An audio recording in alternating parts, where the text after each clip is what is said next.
Este es De Medio a Medio, el Observatorio Cultural de los Medios en el Mundo. Bienvenidos.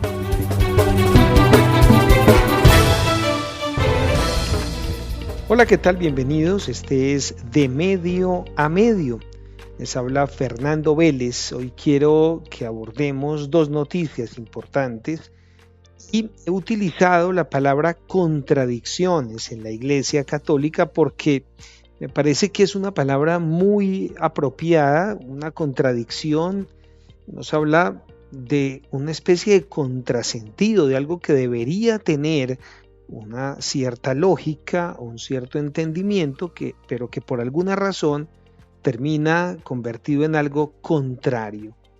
Pues bien, la Iglesia Católica hoy está pasando por momentos de crisis, evidentemente, y llegan a nosotros con cierta regularidad desde diferentes partes del mundo noticias contradictorias. Quiero referirme, como les menciono, a dos temas fundamentales. Uno de ellos tiene que ver con un sacerdote que en lo personal me parece maravilloso, extraordinario, porque es un sacerdote que nos comparte lo que podríamos denominar sana doctrina.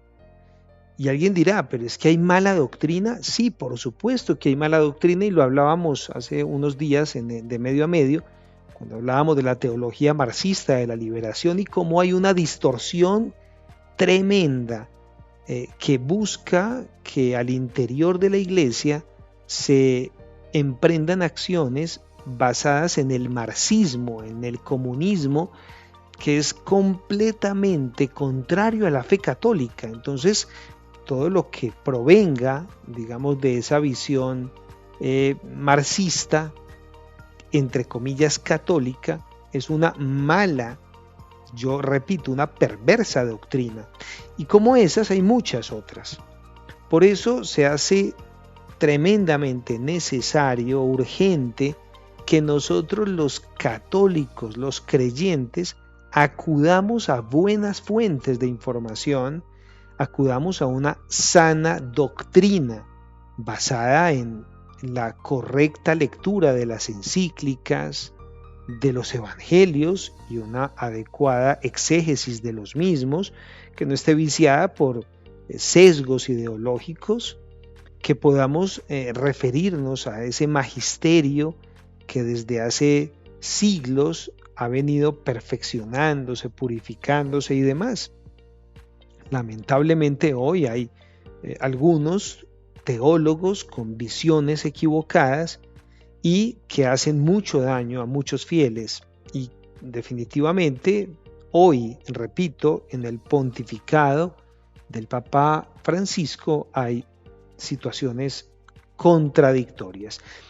La primera noticia tiene que ver con lo que le pasa a este sacerdote Javier Olivera Rabasi, un sacerdote argentino, un sacerdote que, repito, me parece de muy buena doctrina, que utiliza las redes sociales para proponer una serie de temas de análisis muy bien contextualizados y, repito, fundados en el magisterio de la Iglesia. Pues le acaba de pasar al padre Javier Olivera algo tremendamente increíble, una contradicción. Resulta que el arzobispo de Barcelona le ha prohibido a este sacerdote dictar una serie de conferencias, de charlas dirigidas a jóvenes en su etapa del noviazgo. El arzobispo, que acaba de estar en el sínodo, que se supone debe acoger a todos, le ha puesto un veto a este sacerdote, el sacerdote Olivera Rabasi, con respecto a esta conferencia. Y ustedes se preguntarán, ¿y entonces de qué era lo que iba a hablar este sacerdote Javier Olivera, que el arzobispo le prohíbe? Pues les voy a contar, en una conferencia sobre el noviazgo católico, cómo deben manejarse los novios cristianos, hasta dónde demostrar afecto, ¿Sexo sí o sexo no? De eso se trataba la conferencia. Además, la iba a dictar en 3 lugares diferentes y eran muchos, decenas de jóvenes los que ya estaban matriculados para recibir este contenido. Repito, un contenido de sana doctrina, de recta moral, de principios adecuados que iba a dictar el padre Javier Olivera Rabasi. El arzobispo ha hecho un par de llamadas y le ha prohibido dictar estas charlas, estas conferencias, estos contenidos a estos jóvenes, pero adicional le han prohibido que reciba el apoyo de toda la diócesis de Barcelona. Le han cerrado las puertas a él. Esto es, sin duda alguna, una gran contradicción. ¿Cuántos quisiéramos que nuestros hijos, nuestros jóvenes, recibieran estos contenidos, recibieran de un buen sacerdote apelante, interesante, lleno de criterios, de contenidos profundos, de reflexiones hondas, que le hablara a nuestros hijos del verdadero noviazgo, del recto noviazgo, de si allí, en ese momento tan especial de la vida, en el que comenzamos a experimentar atracción por una persona del sexo opuesto y empezamos a sentir emociones, atracciones, estímulos físicos, ¿cómo vivirlo entonces? ¿Cómo expresar el afecto? Y, por supuesto que la pregunta era pertinente, ¿sexo sí o sexo no? ¿Ustedes qué pensarían de esto? Yo, la verdad, motivaría a mis hijos, sin duda alguna, a que fueran a escuchar al padre Javier, a que se nutrieran de esos contenidos. Paradójicamente, y como una gran contradicción, el arzobispo le cierra la puerta y no le permite hablar a este sacerdote argentino de este tema. Uno dice, a ver, ¿qué está pasando acá? ¿Por qué? Y en cambio le sentimos un tono a algunas manifestaciones de la iglesia hoy que son condescendientes, por ejemplo, con los LGBTI o con algunas posturas un poco laxas, y en cambio a esto le cerramos la puerta. Pues bien, este sacerdote, sin duda alguna, el padre Javier, y creo que algunos de ustedes lo conocen, y si no, los invito para que lo sigan en las redes sociales. De verdad que es muy valioso su contenido, yo lo recomiendo 100%, y hoy está siendo él muy, muy perseguido. Hay que orar mucho por estos buenos sacerdotes que son fieles al magisterio de la iglesia, a la sana doctrina, y por eso justamente hoy terminan siendo perseguidos. No solo el padre Javier, son muchos los sacerdotes, incluso laicos consagrados, que son perseguidos por la propia iglesia, por algunos jerarcas de la iglesia. Para terminar un poco con esta contradictoria historia, pues esta misma charla que dio el padre Javier la había dado en Madrid, ¿no? Allí no le prohibieron dictarla y fue de gran éxito, fue de gran acogida y fueron muchos los jóvenes que se nutrieron y los testimonios son hermosísimos. Además, luego de la conferencia hubo una Eucaristía y pues fue algo muy muy bonito, con entrada libre, con una motivación muy sana que se dio. En Madrid se logró el ejercicio y fue maravilloso. Sin embargo, en Barcelona sí lo frenaron, lo cancelaron. Este sacerdote se ha referido en varias ocasiones a lo que está pasando o lo que pasó con el sínodo, ¿no? Se ha referido a algunas de las reformas que ha emprendido el Papa Francisco, que no son adecuadas, que no son correctas para muchos, y cómo hay algunos movimientos radicales al interior de la Iglesia Católica en la actualidad que no son, digamos, bien aceptados por muchos católicos. El arzobispo de Barcelona pues prohibió esta charla y además extendió la prohibición para que no pudiera hablar en todo el territorio de Barcelona. Estamos ante unas muy profundas contradicciones. Y la segunda información, que también es una contradicción, es con lo que está pasando en el Reino Unido.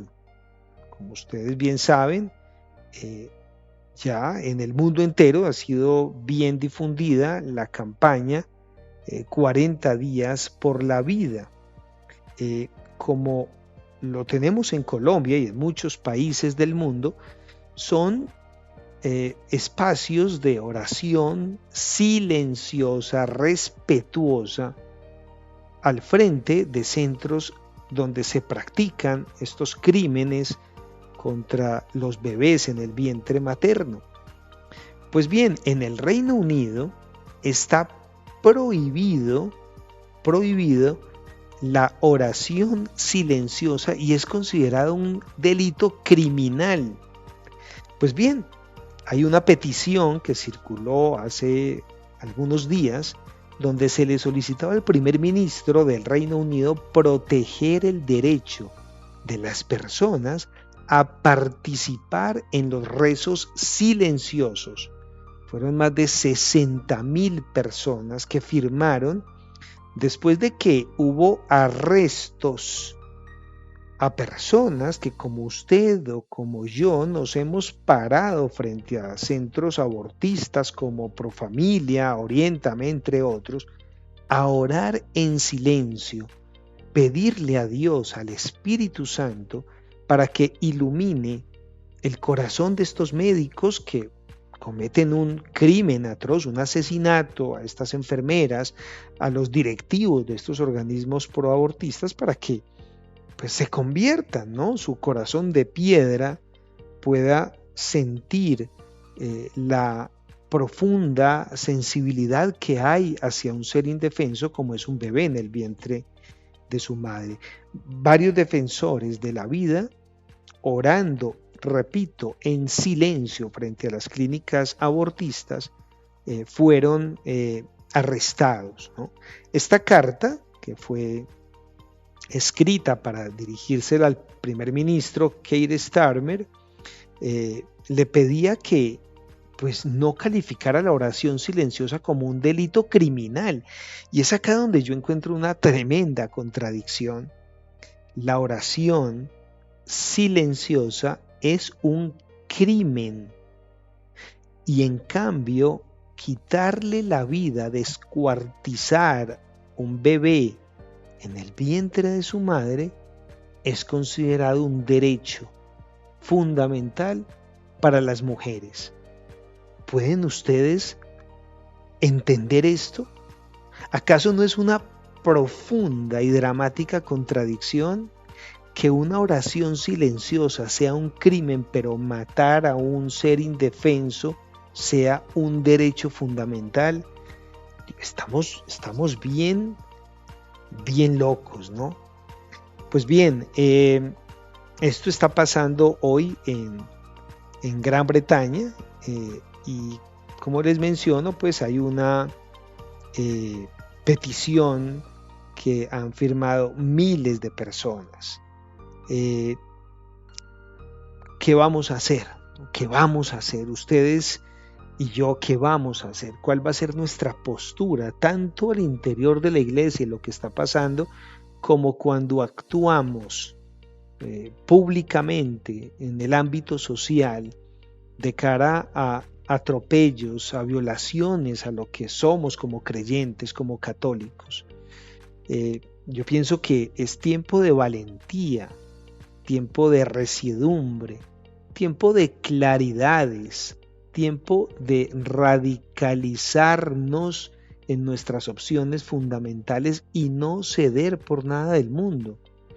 Por supuesto, siempre con caridad, con respeto y con amor por los demás, pero creo que nuestra postura tiene que ser clara, tiene que ser profundamente el resultado de un convencimiento de lo que somos como creyentes y como católicos, y tristemente, como le ha tocado al padre Javier y a tantos hermanos consagrados, sacerdotes, religiosas y demás, si bien debemos ser obedientes, también tenemos que ser claros en nuestra postura y no ceder. Cuando hablo de ser radicales, quiero que se entienda el término de manera correcta, y es que nosotros no podemos traicionar la fe, no podemos traicionar los valores fundamentales, no podemos renunciar a la oración, no podemos renunciar a defender la vida. Al contrario, cada vez hay que hacerlo con mayor fuerza. Lo que pasó justamente en esta noticia del Reino Unido es que estas personas que fueron judicializadas, se les obligó a pagar una suma de dinero altísima y se les dictaminó que se enfrentarían a una sentencia si son declarados culpables y si reinciden en realizar oraciones silenciosas. Dice uno de los testimonios, la ley penal nos exige abstenernos de pensamientos entre comillas ofensivos en cualquier lugar. Simplemente esto no tiene lógica. Hoy son las opiniones pro vida las que ofenden a los progresistas. Mañana podrían ser las opiniones críticas con el género y las zonas de contención críticas con el género. Una sociedad genuinamente democrática debería defender los diversos pensamientos, el intercambio libre y franco de opiniones. Así dice esta carta que fue enviada al primer ministro del Reino Unido. Muy bien, esto es lo que se está viviendo hoy, y recordemos que acá en Colombia también se ha planteado prohibir la oración al frente de los centros abortistas. Por eso se hace tan importante trabajar desde las instancias políticas en la defensa de la vida y la familia. Ojalá no nos llegue a nosotros esas posturas, o por lo menos que se tarden mucho tiempo en llegar, porque yo creo realmente que tarde o temprano vamos a estar de cara a que nos esposen las manos y nos lleven a la cárcel por defender los valores no negociables, como es defender la vida, la familia natural. Muy bien, les habló hoy Fernando Vélez. Recuerden que si desean escribirnos, nuestro correo electrónico es muy sencillo: radiocatol@gmail.com, radiocatol@gmail.com. Ahí pueden comunicarse con nosotros en torno a cualquier recomendación de temas, sugerencias, propuestas que podamos hacer desde este espacio. Un abrazo para todos y nos vemos en el siguiente De Medio a Medio.